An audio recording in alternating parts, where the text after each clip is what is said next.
Bonjour et bienvenue dans l'épisode 5 de News on Tech du 26 janvier 2022. On espère que vous avez passé une très bonne semaine. Microsoft achète Activision. Avec cette méga acquisition, le géant du logiciel va mettre la main pour 68,7 milliards de dollars sur les licences d'Activision Blizzard que sont Call of Duty, Candy Crush ou encore World of Warcraft. Pour devenir le Netflix du jeu vidéo, Microsoft étoffe son catalogue de contenu. Il va devenir le troisième acteur mondial du jeu vidéo derrière Tencent et Sony. Les jeux d'Activision seront disponibles sur le Xbox Game Pass. 6 Joker, une porte dérobée mystérieuse qui cible à la fois Windows, macOS et Linux. Des chercheurs ont trouvé un malware plutôt sophistiqué qui sert probablement pour le cyberespionnage. Mais dans l'ensemble, c'est encore un mystère. Elle infecte des systèmes depuis plusieurs mois, mais est passée totalement inaperçue.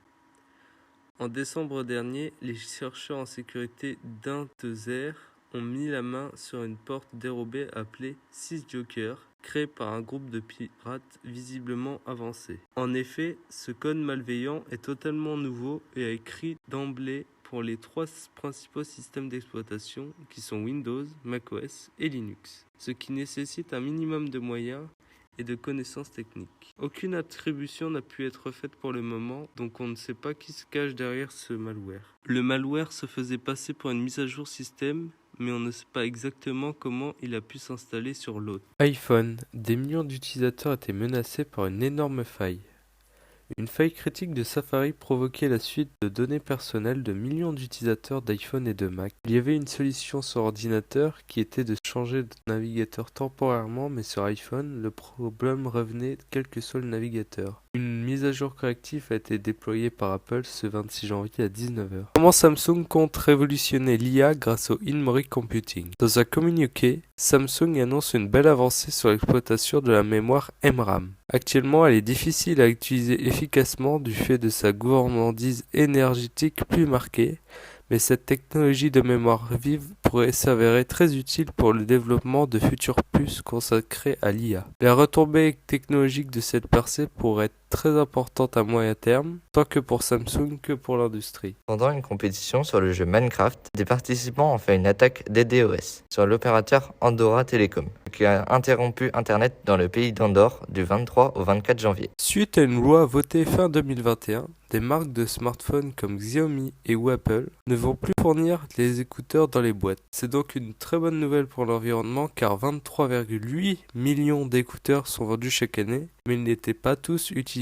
Les écouteurs étaient avant obligatoirement inclus pour limiter l'exposition aux ondes du téléphone portable. Une station Starlink, projet du milliardaire Elon Musk, devait être implantée en Normandie, mais le projet a été abandonné. De base, il devait y avoir 3 stations terrestres en France, mais 2, une dans le sud de la Manche et une dans le nord, ne seront pas établies. Les habitants s'inquiétaient des effets potentiels des émissions d'ondes, mais l'Agence nationale des fréquences estimait que ces stations ne représentaient pas de risque car elles n'émettent toutes vers le ciel. Fin de YouTube Originals.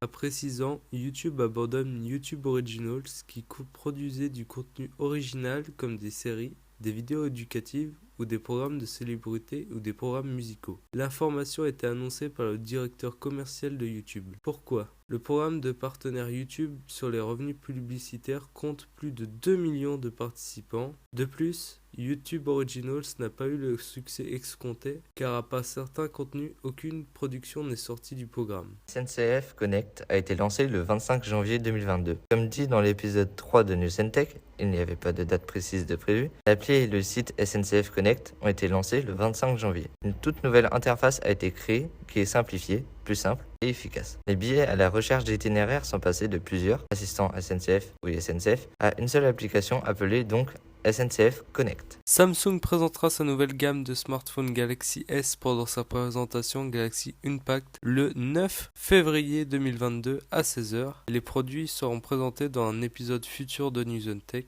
avec toutes leurs caractéristiques techniques. Merci d'avoir écouté cet épisode de News on Tech et à dans 2 semaines pour le prochain épisode.